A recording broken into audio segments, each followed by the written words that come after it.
याच्याबद्दल तुम्ही काय मेहनत केली आहे किंवा औषधं कोणते दिलेली आहेत किंवा खतं कोणती दिलेली आहेत असं जरी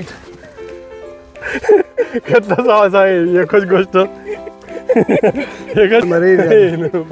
चलो बाबा चलो तुम्ही टरबूज होते की अंगविरात पोहा हमारा मोबाईल तर उद्या की आंघोळी रे चलो बाबा ठेव तुम्ही पाहू शकता बाबांच्या शेतात बाबांनी अगदी झेंडूलची फुलं हे देखील नुसते शोसाठी नाही तर ते उत्पन्नामध्ये उपयुक्त ठरतील यासाठी सुद्धा हे झाडं लावलेले आहेत आणि ते खरोखर उपयुक्त आहेत. त्याच्यामुळे आता हे 2-4 फुलं घेऊन घेतो असं बा चलो बाबा बाबा बाबा ते पिशवी टाकली हां मी टाकली त्या पिशवीमध्ये नाही त्या पिशवीमध्ये ते मला पिशवी मारायची पाणी वगैरे नाही काहीच नको बाबा बॉटल